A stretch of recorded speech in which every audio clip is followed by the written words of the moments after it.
Welcome to Brain Strength. This is a series where this average jabroni decides to do a couple athletic things from time to time and talk to you a little bit about sports psychology and how to incorporate it into your workouts as a coach, as an athlete, and everything along the way. I'm your host, RJ Lynch, mental performance consultant, and with my master's with sports psychology, let's get this rolling.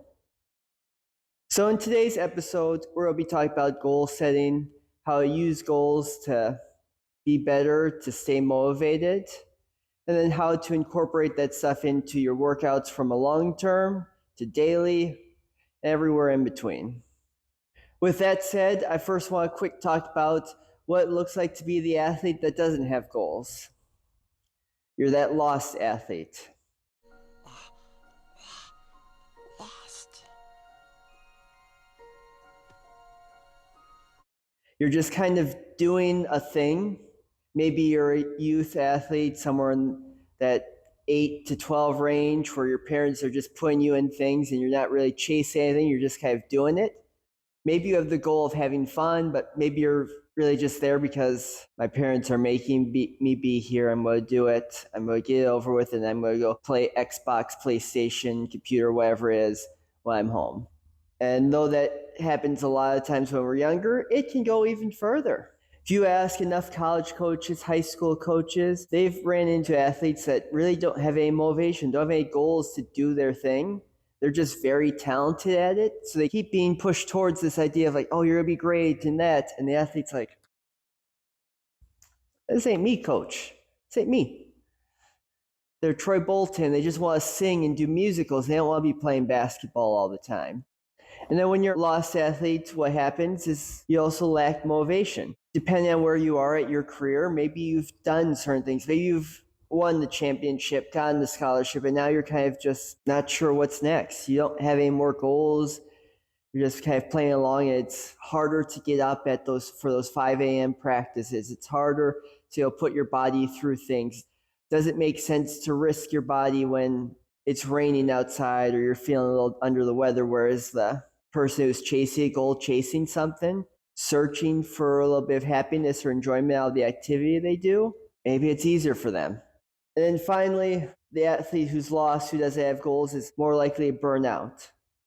Because they're just going to keep doing things, searching for something. Eventually, it's going to reach the point where they're just like, why am I here? Why am I wasting my time? And they're just going to get tired. They're going to be exhausted. Their body's going to break down, and they're going to throw their hands in the air and say, I'm done. I don't want to do this anymore. I'm done. Cut the show. I'm done. And one last quick thing with the lost athlete I want to put on. At different points in different scenarios, an athlete can be lost and they can be found. I've seen plenty of cases doing my work as a strength coach and doing my work as a sports coach where I'll have athletes who are very motivated, who have all these goals when they're on the track or on the whatever, that all of a sudden they get to the weight room and they're like, I don't care. I don't have any goals in here. I don't know. I don't know how this translates to that. And they just don't try as hard. They're not as motivated. They get tired of it. Just like an athlete who doesn't have any goals at all, if you only have goals in one sector of your career, you're going to lack the motivation in those other pieces as well. So what is goal setting?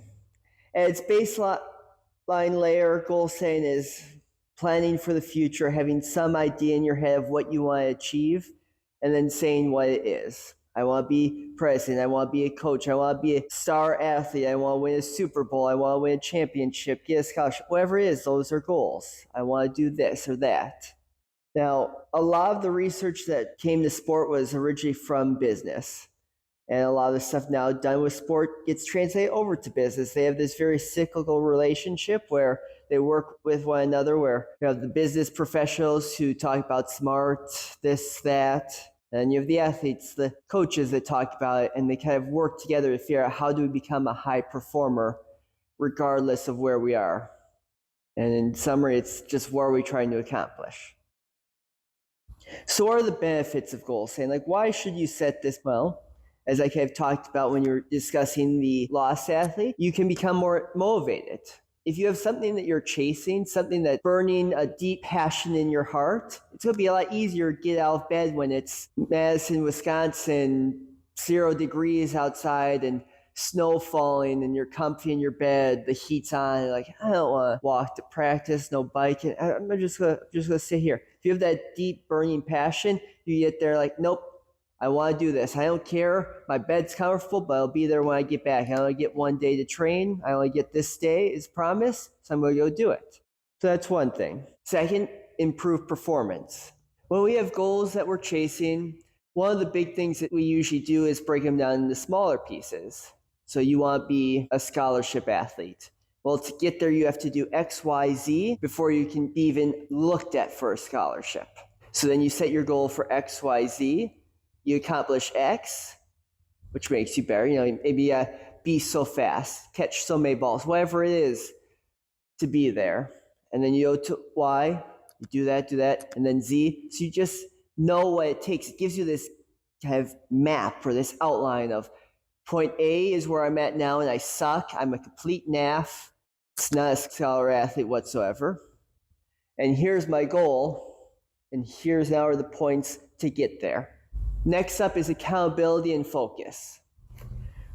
Going back to that map example, if all you have is point A and the finish line, you have this big giant area of like, where do I go to get there? How do I actually navigate? Do I go through the cursed forest, the screaming howls, the canyon of death? Where do I go to get to this dream I want to be? By having goals, it helps you work your way through that case, focus you in on a couple things.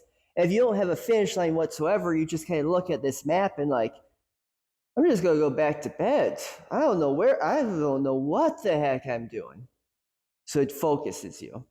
And then the accountability piece. If you have small short-term goals along the way, they act as these checkpoints. Just like in a video game, you don't just go from the starting point to the final boss by walking through a single door. It takes multiple stops. You gotta pick up levels, gotta pick up equipment before you can challenge for that. So short-term goals are just those little checkpoints along the way of like, all right, got to mini boss number 1, beat them. All right, I must be leveled up enough to get there. I've got the right equipment. Woo! Then I go to the next one. Got my butt kicked, didn't accomplish that goal. Means I didn't do enough of the work, didn't level up enough to get to that next point. So it just acts as these little check areas to see if you're leveling up the way you should. And that's just continued growth. If you're setting goals, you're always having an idea of how I'm going to grow, how I'm going to improve. It's just instead of just being like, I'm good enough. I'm pretty hot stuff here. I'm kind of a big deal. Instead of being in that mindset where you're probably going to get smacked down and proven wrong, you have goals to be like, okay, I'm not here yet, so I just got to keep working. I got to keep growing. Now, quick side quest, quick little deviation off our map here. When we're saying goals, we can fall into a trap. And this trap is what I call chasing ghosts or chasing what others deem as important.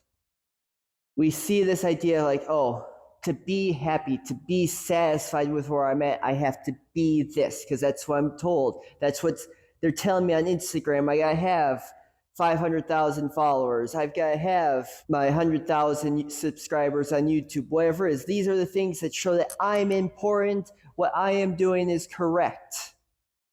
But we're just chasing ghosts of what other people have done. We're just trying to be something else and not instead of just being ourselves. We're letting society and others dictate what we're supposed to do. Instead, our goals should be something that create internal happiness. Well, extrinsic motivation, which is something I'll talk about in later videos, can be beneficial. The idea of winning $1 million, doing this, doing that, those can be great. At the end, they're just ghosts that we're chasing, like, I think $1 million will make me happy, versus the intrinsic, internal piece that we know helping people makes me happy. I like seeing people smile. I like entertaining and doing well at what I do. I really enjoy my sports. I want to see how good I can get at it. Those internal pieces that drive us, those happiness pieces, are going to last with us longer than these ghosts that we eventually try to catch. And as we reach out our arms to wrap around the ghost, we find it just slipping through our fingers and being like, oh, I did all that stuff, took this journey, and I'm not happy. So be careful as we go through this, as we set goals. Don't look at what you're saying and see, are you searching for happiness, searching for what's going to be burning the passion in you?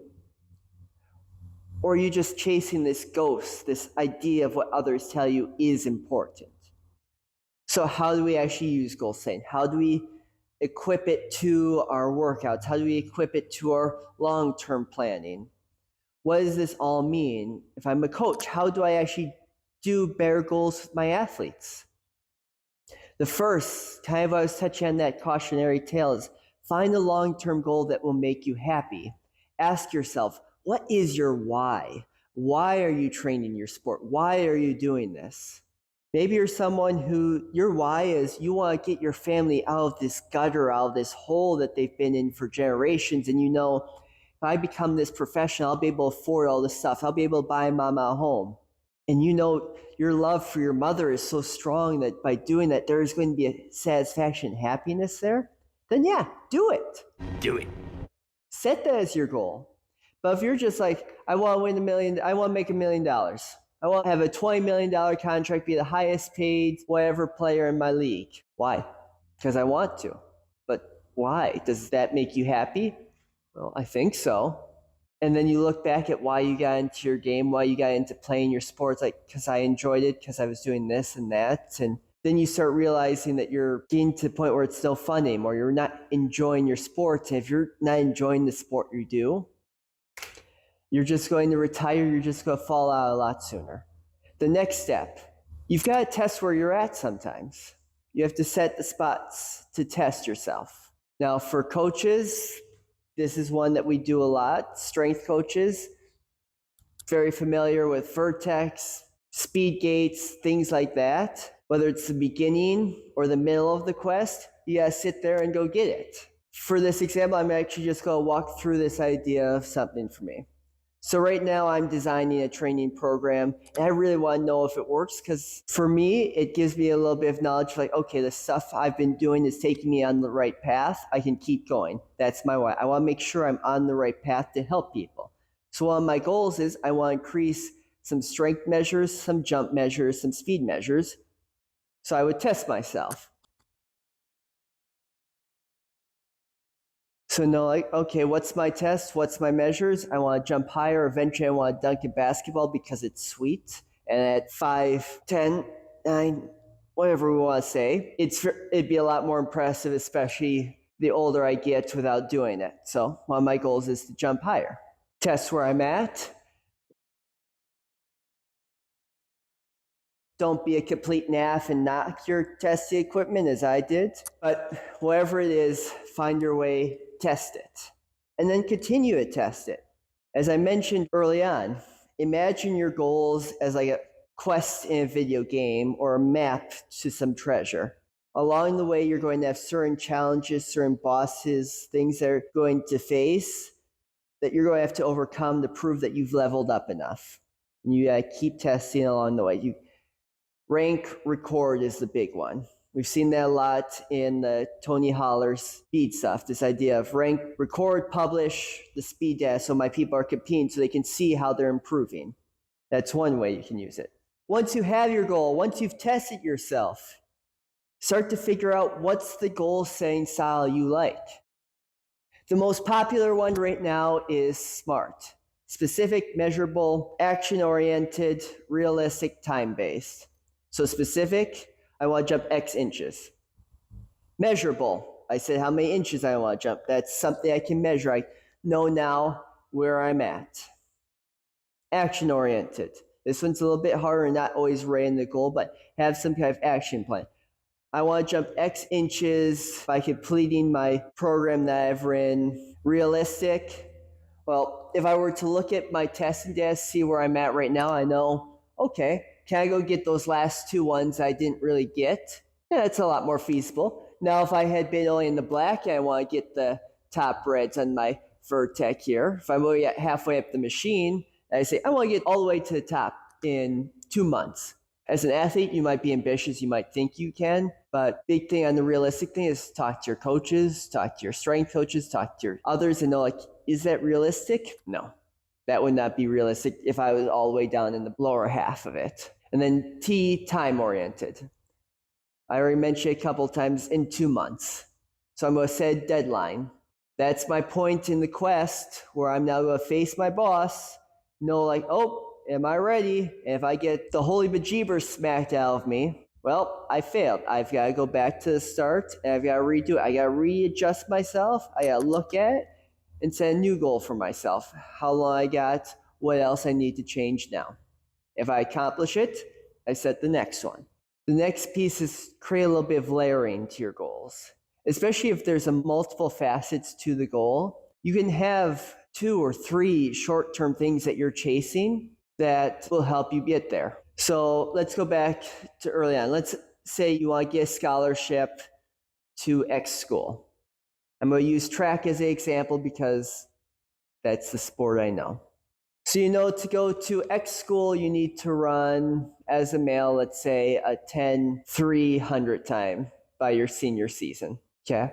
You tested yourself out, you're a freshman, you're already running in, say, mid-high 10s.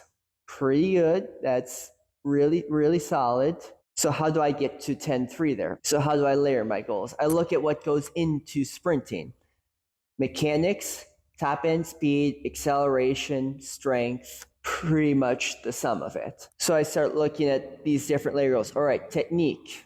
Currently, I do a terrible job of getting my leg all the way rotated through. I'm only coming up here on my drive phase. I know I want to get a lot taller. I want to get that knee up higher. I want to drive it there. So that's going to be goal number 1. I know that top speed is a big thing. So I look at where my fly 10 is. No, okay. I want to drop that by this many hundredths of a second. Another one is in strength. Okay, I know I'm pretty weak, but I'm really springy, so that's helped me. So I just need to be strong enough now.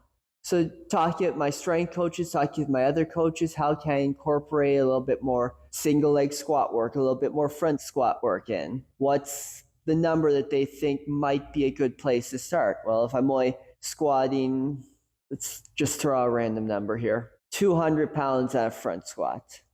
Maybe your coach is like, you're pretty spring, we don't need you being up at 280, 290, 300 pounds on a front squat. But if we could get you at 225, 240, I think that'd be pretty good without getting you too muscular, take you away too much from your springiness. So you set that goal. So now you have these different little goals that maybe I haven't been able to hit that fly 10 time or get that technique stuff, but I nailed that front squat. So I'm like, all right, I'm getting there. I got my little win. Next up, I can focus on here and here. So just create some different layers, create different options, different things that you can work on that all accumulate together to get you to that big long-term goal. Now, and then coaches, one big tip I would have for you is in the materials, in the discussions you have with your athletes, do 2 things. First, check in with them on their why. Understand your athletes, understand why they're doing things. Why do you want to do X, Y, Z? Why are you chasing this? So that you can help push them in that direction. So you can help understand what they're working on, that maybe you're like, why are you doing this? Thing number 2, create your own check-in points for your athletes. College kids, high school kids, they can be great. Sometimes they can be dumb. Sometimes they can be real dumb. So sometimes you have to look at what you know as the adult, as the leader of this group, and sit there, okay, what can I do that this kid's not going to think about? They're not going to think about their nutrition, how much protein they need in their diet. So when I create my workouts, you'll see I have 2 things a lot of times for my athletes. One in the center of the front of the sheet is usually their goals, a short term that they have for the 4-week cycle, and then their long-term one. And then the back of the sheet, I'll have a little checklist of some things that are very important for high quality athletes, like sleep, eating properly, hydrating, these different little check-in points where they can be like, am I doing these little things right? And just by adding those things into your programs, into the stuff that maybe you already have created, it helps keep your athletes accountable. It helps you also monitor, because if you're like me, who collects a lot of the workouts you give out, I have my nice little folder, my nice little file. You can flip through it, check, see where everybody's at, what they're thinking, and what discussions you need to have. Hope that helps, gives you a couple ideas of some things to do. Until next time, brain strength out.